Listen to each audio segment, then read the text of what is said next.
Hey guys, what's up? It's CJ and we are here to talk about part 2 of the season 5 reunion of Real Housewives of Potomac. But as always, before we start, make sure that you thumbs up this video and also feel free to comment. I know there may be a lot of differences of opinions about this particular video because they actually got into the meat and potatoes, which was the infamous fight between Monique and Candace.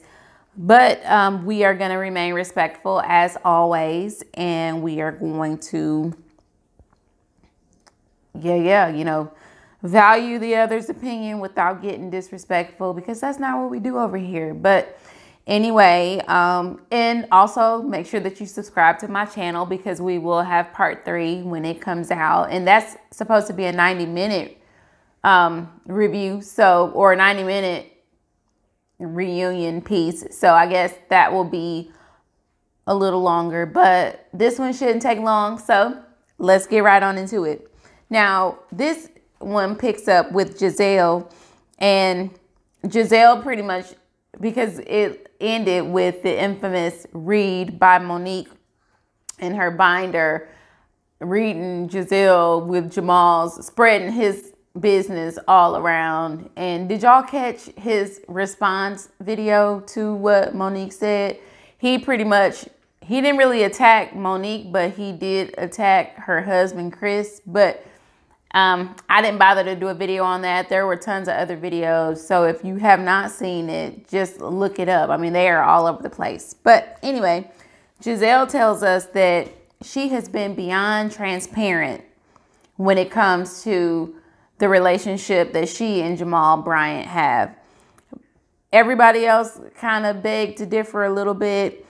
Candace basically feels like he should have, come to the reunion to clear up anything that anybody had to say about him, whether or not it was his absence or if it was just, the allegations that Monique put out. He should have been there to not only support Giselle, but to defend himself if what was being said was untrue. Monique feels like maybe they just want an open relationship. Maybe Giselle is good with them being in an open relationship, since she didn't have too much to say about what Monique put out. Wendy said that she felt like maybe it was hard for Giselle to kind of say what she feels, and so she has to kind of be stronger than what she really is regarding the situation. And she kind of accepted that coming from Wendy, because she said that she feels like it came from a good place. And I guess she felt like what Monique was saying was coming from an ugly place, which I'm sure it was, given their history. Andy wanted to know how the conversation was going to go between Giselle and Jamal once the reunion is over, after she has a chance to talk to him about what was said. And she said that it'll go fine. It'll go, right, I guess. So she is really playing the role of being unbothered, like playing it to the T, or she just really doesn't care. So whichever way, I mean, I don't really see them lasting outside of this, I guess, this season. Are they still claiming to be together? Does anybody know? I'm not sure. Leave it in the comments whether they are or not, because I honestly don't know. So then they go on a break at that point. Now it's lunch. It's time to go and eat. We see Robin and Giselle. Well, really, it was mostly Robin. She was really making fun of the binder. They were out in the back making fun of the binder. And Candace referred to it as a thirst book when they were on stage. I forgot to mention that. And that was a funny little kiki about it. But Robin was the last to return from their break. And you could tell that Andy was kind of pissed off about it. Like, he wasn't smiling and laughing. She was just kind of like, oh, I'm last again, and he was like, yes, you are. Because, she was probably holding up production, but we know how Robin is. She did a lot better this season, though. I will give it to her because Robin, she was the latest of the late, but she did do pretty good this season. So I will give her props for that.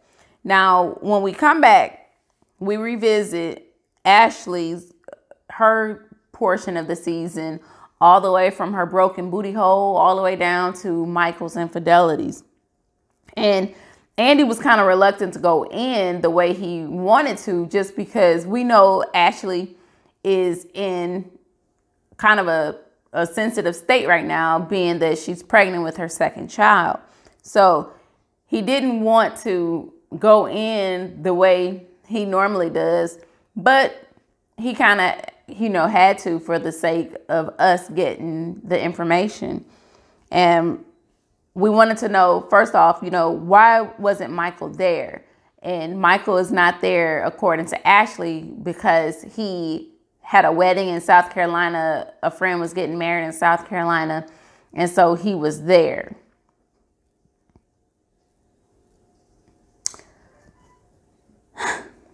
And so some of the other ladies, admit that, because they kind of talk about Ashley opening up and kind of talking about her postpartum depression. And some of the other ladies did admit that they too went through postpartum depression, so they could relate to how she felt or how she was feeling regarding, that subject. But we then talk about, Ashley claiming that she was able to forgive Michael because she too had her own, infidelities in the past. So she didn't really feel it to be right to kind of hold it over his head when she supposedly had done the same in the past. I call BS on that because I don't believe it. I don't know if y'all believe it. I don't know how y'all feel about it, but I do think that Ashley probably didn't have she didn't have her ducks in the row that she wanted them to at the time that these numerous infidelities continued to play out on camera in front of the world. So she forgave him, and now it seems like, okay, she's pregnant again. And when they talked about postnuptial agreements and everything, now she says, I probably need to get one now that I'm pregnant again, which we know that Ashley does seem kind of calculated to me. It's just that she probably didn't have a chance to do what she wanted to do before this last scandal came out. Now, they even went as far as talking about the last incident that played out on camera when she was at the lake house, when Candace's friend texted and told her that Michael was there with the strippers and all of this other stuff. Now, they claim that all they did was sleep over. All that Michael and the stripper did was sleep in the bed, that there were no sexual activities that went down. And the next morning, she basically was trying to extort money from him for the pictures that she had taken. I'm guessing he said no, which is how all of the blogs started getting these pictures right away. But she says that she believes that nothing happened, and everybody else kind of had, mainly Candace and Giselle. I don't know if Robin said anything or not, but I know for a fact that they were like, oh, so it was just a pajama jammy jam, they were just kind of chilling, and then Candace was like, no, they had sex, I'm on the side of Candace when it comes to this. Yes, y'all got that. There was nothing. Why would you go and just lay down and sleep with a woman you don't know? Just y'all taking a nap. That just doesn't make sense to me. And it doesn't make sense to Ashley either. But Ashley is one for, saving face. And she keeps her poker face on. And it's just, she just deny. Her and Michael, they got that down packed. But anyway, Karen and Giselle, they started exchanging words after Andy asks Karen, you know, why she's rooting for Michael and Ashley to make it. And he asks, you know, if she's rooting for, you know, Giselle and Jamal also, because they too, you know, they were once married, but they have children together as well, because she claims that she wanted to see Ashley and Michael make it because they, you know, have a family, they have children. And so Andy, being as shady as he always is, he asked, you know, do you feel the same way about Giselle and Jamal? I mean, they have family, they have children together. And she says, contrary to what Giselle may believe, I am rooting for them to make it. I want to see them make it. And Giselle just calls bullshit on that. She just says that Karen is full of shit. And we know Karen probably couldn't give two rats buttholes if they make it or not. She just had to seem supportive in that scene, which it didn't work because Giselle read right through it. Then Andy, for some reason, he rolls the footage of season 1, I believe, when Michael grabbed the cameraman's butt, and we got a chance to see like the grabbage. He he grabbed the booty. And Ashley, of course, she excuses that. She makes an excuse. She says it was because they had that kind of relationship. The cameraman referred to Michael as daddy. I guess they had like a fun, flirty kind of relationship with one another. And Michael wouldn't have done it if they didn't have that type of relationship. Even though Andy said, you know, they talked to the camera guy and he was freaked out by it, and it did make him uncomfortable.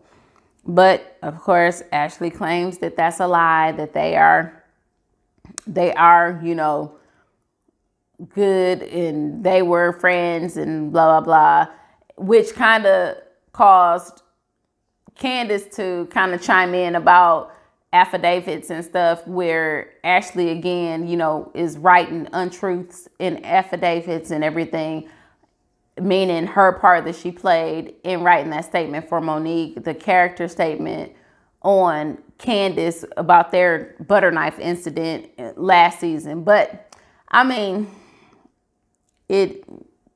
we'll get into that in a minute, but they just kind of chitter chatter back and forth a little bit and it dies off. Now, we then get to Karen. We revisit Karen's season and we talk about her rift with she and Ray. They then go back to talk about how Ray didn't appreciate her. We see the therapy sessions. We see Karen go back to her hometown, and we just kind of see, and then we see Karen getting drunk talking about the money that she gave Ray to help get him out of the tax problems. But basically, Andy asks her if she has a disdain for Ray's ding ding. And Karen says no, she does not. And that's something absolutely disgusting to say. Although Robin clearly recalls when Karen told them that she doesn't like Ray's ding ding. But I don't know why that is even a part of this, but it is. Oh, and then it goes back to where she was trying to wonder why Wendy was so concerned about whether or not she and Ray had sex or not, or were having sex or whatever. She said that Wendy shouldn't be that concerned about her cooch. But there wasn't a lot to talk about during during Karen's session, I guess. And Karen tells us that she feels like, you know, she has grown. She has really grown this season. And before we get to that, I forgot. Let me see. What was it?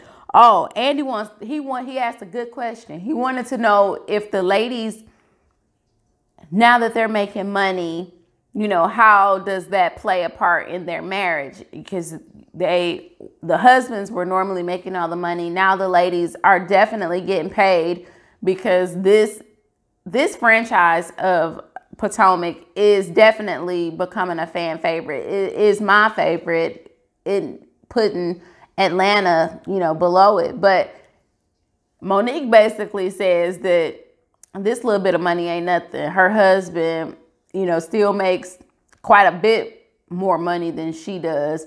And her money that she makes from this show is basically what she uses to put into Not for Lazy Moms. And also Robin, says that, she and Juan pretty much split the bill. Like they split everything down the middle. So she's able to hold her own in that sense. Now, a viewer asked Karen, how was it being a little more honest this season? And she claims that she has peeled back, some layers every season of Karen. And Andy had to call bullshit on that because and we all know that Karen is the queen of not answering a question. You ask her a question and she will answer your question with the question, and she will divert, she will insult. If she doesn't want to answer the question, she's probably going to cuss you out about it and then, offend your husband and everything else. But that's just how Karen is, and that's how Karen has always been. But they concluded that Karen didn't want to talk about a lot of things because she knew her parents were watching the show. And there were just certain things, I guess, she didn't want to convey to her parents or, lead them to know while on the show. But now they're no longer here. So now I'm guessing we'll see a little more of Karen. She can be, I guess, a little more exposed, so to speak. But we'll find out. Now it's Monique's turn. We see her little summary. And the whole time Andy is kind of talking to Monique leading up to looking at what has gone on with her this season. We hear Candace in the back, and Candace is making like little shots. She's taking little shots. She's saying little things. Monique overhears it, and she says to Ashley, she said, you hear Candace over there running her mouth over there talking. She said, but she's so traumatized, right? And it's like, okay. I mean, they just have this passive aggressive kind of dynamic going on right now. And I know it had to make all the other ladies on the stage very uncomfortable. And of course, Monique, the only two people on the stage that really even deals with her at this point is Karen and Ashley. So she has to address the two of them, or they're the only two that she can really talk to because all the other ladies are not really featuring her, as we know. But we then see that Candace also didn't believe that T'Challa flew away for the 26 or 28 hours, however many hours that Monique said he was gone. Candace said that bird didn't fly away. She wasn't believing that either. And the other ladies, it really annoyed me. I understand, we feel some kind of way about a castmate. We don't really like a castmate. They, like, every time, whether it be Karen or whether it be Monique, every time those ladies spoke, everybody was just rolling their eyes. And it could have just been editing. It could have been editing. But I can tell there was just like, in Karen did annoy me a little bit, but I like Karen. And so and we know what to expect from Karen. Her portion, she did get a little overzealous about certain things, and you can tell like that some of the stuff wasn't what she was making it out to be, and she would just get overly excited about certain parts. And I mean, their eyes, if I had $1 for every time an eye rolled or every time a mouth, I'd have some good lunch money tomorrow for work. But anyway, we start talking about those allegations of the affair that they didn't really go into grave detail about because Monique seemed to shut it down every time they started getting a little, fan in the fire a little bit. Like she would just kind of extinguish it. She would just shut it down. But and Andy even told her, I don't understand why you're so upset because we didn't even get a chance to talk about it on the show.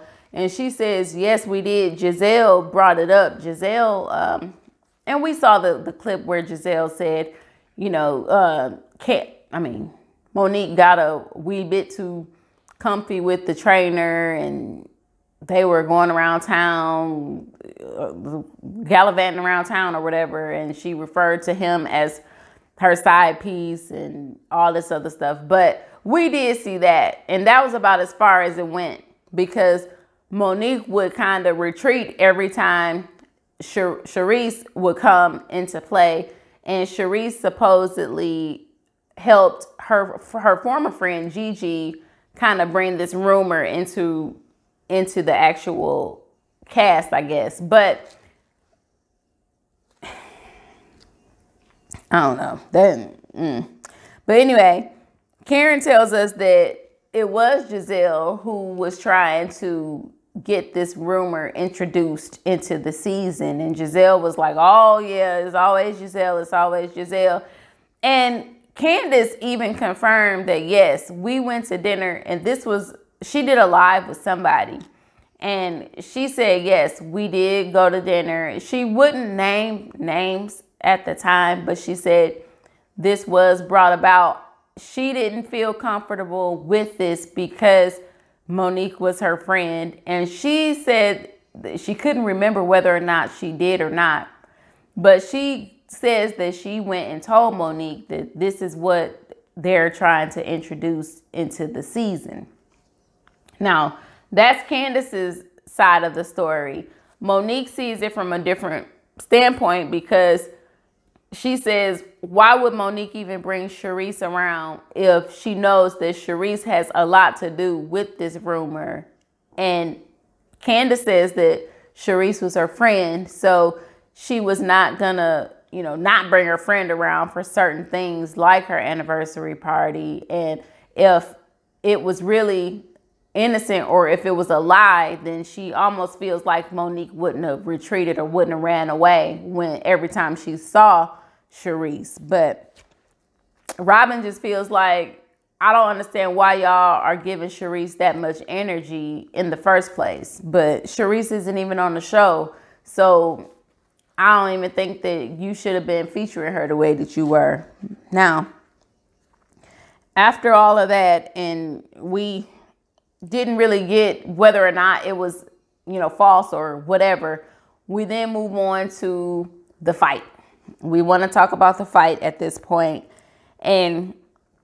or what led up to the fight. And everybody's basically saying that it began, of course, when Candace befriended Charisse. That's when it really started boiling. That's when everything, Monique felt a way about that, especially when Giselle told her, well, Candace brought Charisse around. And I don't understand why none of that is being talked about, but I guess we're not going to blame Giselle for any part that she played in this at all, because at the end of the day, these were two grown women who took it upon themselves to allow this situation to get two friends to the point where they are spewing insults and coming to blows, which shouldn't have happened. But anyway, the other ladies, they keep saying that none of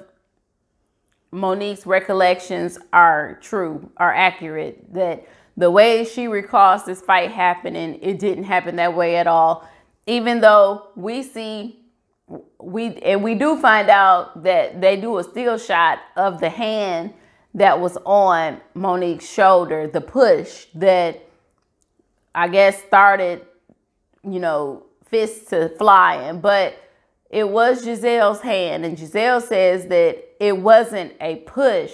She says it was more of her hand coming on to Monique's shoulder to stop her from doing whatever she was going to do.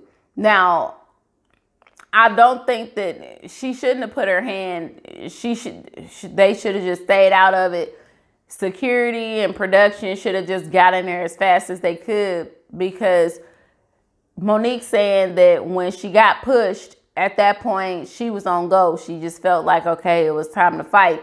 And then she said that she wanted to protect herself because Candace had broken glass in her hand, and everybody's like, no, she didn't. No, she didn't. Well, they rolled the camera back and we see, you know, she has a broken wine glass in her hand. And I don't think she was swinging it because she wasn't really doing much swinging at all. She was trying to get out of the grasp of Monique because Monique had her by the wig and Monique was hitting her in the head. So I don't know. I mean, but Monique is allowed to see it how she saw it, and Candace is allowed to see it how Candace saw it. And the other ladies, they could see it how they saw it. And I'm just so tired of that fight. But the fight was just the main part of the season. Now, a viewer also wanted to know why Monique gathered the women together, all the other women minus Candace, to apologize when Candace should have been the first person that you apologize to. And her reasoning for that is she needed to apologize to the other women who were put in harm's way. She was sorry for that they shouldn't have been put in harm's way. And I guess, you know, she was still kind of hot about what had happened between she and Candace. So she wasn't sorry at that point. But she did apologize to them. That wasn't enough for them. They needed her to apologize to Candace. So they say, and I believe Wendy probably really did want her to say, Candace, I apologize for the role I played in this, you know, this incident, for, you know, snatching your wig, for hitting you in the head, for whatever. I do think that Wendy seems to be reasonable enough, but I do think, and Robin too, I'm not going to say Robin wouldn't have. I know Robin and Monique have had their beefs in the past, but Robin seems fair enough. She doesn't have an ulterior motive outside of what Giselle might tell her that she has. Because let's face it, they just have that kind of relationship. But I think Giselle was like, yes, this is going to be the opportunity for us to get this girl off the show. She's been a thorn in my side since she got here. Let's get rid of her. But it doesn't seem to really be working. And I'm really interested to see what's going to go down next season, because we know Monique's not going anywhere. And we know that Giselle's not going anywhere. That storyline with she and Jamal might be dead and gone, but Giselle is not going anywhere. Giselle is definitely a staple of this show. Now, Andy accuses Monique of being dry about the situation. And he says, you know, that she doesn't really seem too emotional about it. And she says, you know, y'all missed that part. Basically, that was her way of saying, when I was iced out, y'all didn't see my breakdowns. Y'all didn't see me crying, but I'm not going to continue to cry about it. You know, I'm here to tell you my side of the story, and I can get it out without crying. Well, we know Candace is not built that way. Candace was very emotional when they started talking about this. As a matter of fact, she even mentioned that she didn't even watch the actual fight itself until February, and she had it in her hand. She had the footage since November, and she couldn't watch it until February. But she couldn't take it. She says, you know, she was really upset at how a lot of people were saying things online, and Monique didn't shut what was just blatantly untrue down. Like, she didn't shut any of those untruths down at all. And Monique basically was like, well, I'm sorry she recalls it that way, but, you know, I don't know what she's talking about. And Candace couldn't take it. She got up and she walked off, and that's where this episode ended. So next episode will be the 90-minute finale, and we get the husbands out there, and it's going to get pretty explosive from what I see. So I am looking forward to that. And like I said, if I forgot anything or anything that y'all feel is pertinent and y'all want to talk about, put it down in the comment box below. We will definitely discuss. And with that being said, I am out of here, and you guys make sure that y'all have a wonderful upcoming week. I'm going to do it, and I will see you guys in the next video. Bye.